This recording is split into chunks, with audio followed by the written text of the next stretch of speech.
핫쌤입니다. 여러분들이 가중치의 문제 풀이에 대해서 많은 관심을 가지고 있죠.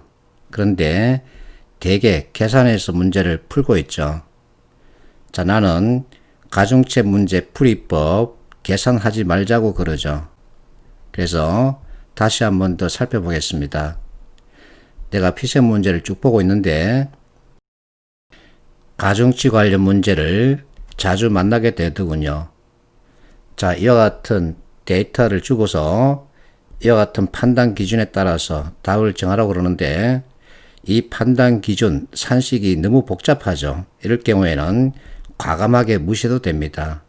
그러면 이 통계표에 따라서 각 항목별 등수를 매겨보는 겁니다. 취약연수 항목에서는 1등 한 놈이 누구일까? 평균소득에서는 어느 놈이 1등을 차지했을까? 자, 이 두 개는 긍정적 요소입니다. 부정적 요소, 이것은 값이 적을수록 좋다는 얘기죠. 그래서 실업률 1등을 매겨보고 빈곤 인구 비율 역시 1등을 찾습니다. 그러고 난 다음에 이제 각 항목별 2등을 찾는 거죠. 이렇게 다른 표시를 해보는 겁니다. 자, 빈곤 인구 비율에서는 마가 2등이죠. 이제 3등을 찾으러 가는 겁니다. 3등을 세모로 표시하면 이렇게 나타낼 수 있죠. 자, 이렇게 표시를 해놓고 자, 등수 표시에서 특징을 발견할 수 있습니다. 어쨌든 1등을 한 번씩 차지했는데 라만큼은 1등을 차지한 횟수가 없죠. 그래서 라는 무조건 꼴찌해야 합니다. 다음에 다와 마를 보면 횟수는 3번 같죠. 그런데 마 같은 경우 네모를 받았기 때문에 가장 유리합니다. 그래서 어쨌든 다 마가 1등 또는 2등을 차지하게 되어 있습니다.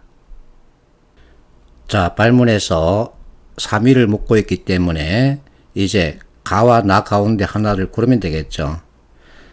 자, 가는 1등, 2등이고 나는 1등, 3등이죠. 그러면 누가 유리할까요? 가가 유리하죠. 그래서 답은 1번이죠. 이렇게 쉽게 풀 수 있습니다. 자, 두 번째 문제. 가중 평균 지수를 갖다가 주고 있다 그러죠. 결국은 가중치 문제 풀이입니다. 자, 이와 같은 가중치 관련 산식 무시하고 앞에 문제와 마찬가지로 등수를 확인하는 겁니다. 자, 경제성에서는 95점이 가장 큰 점수죠. 사업 안정도 80점이 가장 큰 점수, 지역 낙후도 85점이죠. 이번에는 2등을 찾아러 갑니다. 경제성 85점, 사업 안정도 70점, 지역 낙후도 80점. 자, 이렇게만 표시해 놓고도 충분히 답을 찾을 수 있습니다. 자, 2위, 4위를 짝지어라 그러죠. 자, A, B, C, D, E에서 동그라미 1등 횟수를 가장 많이 받은 놈이 D입니다.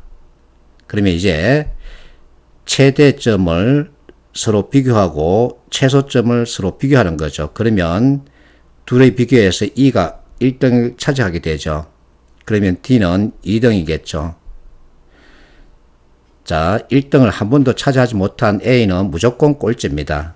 그래서 버리고 B와 C 가운데 누가 3등을 차지할까? 역시 점수를 비교하는 거죠. 그러면 B가 3등이 되는 겁니다. C가 4등이고 A는 꼴찌겠죠. 그래서 2, 4, 2. 그래서 자, 선택지 진술 특징을 보면 D와 E로 나눠져 있죠. 그래서 D를 선택하고 자, 4이기 때문에 C이죠. 그래서 답은 3번이 되는 거죠. 계산하지 않고 충분히 비교해서 판단할 수 있습니다. 세 번째 문제. 내가 편집하면서 내용을 일부 빠뜨렸습니다. 그래서 다음에 다루기로 하겠습니다. 자, 두 개의 문제 살펴봤듯이 개념에 대한 이해를 가지고 있으면 누구나 쉽게 문제를 풀 수 있습니다. 그래서 개념 좀 익혀달라고 내가 자꾸만 잔소리 하는 거죠. 여러분들이 20년간 익힌 그 이론에서 비롯된 개념이 있습니다. 그 개념을 체계적으로 잡아주면 산업 현장을 보는 눈이 트이게 되는 거죠.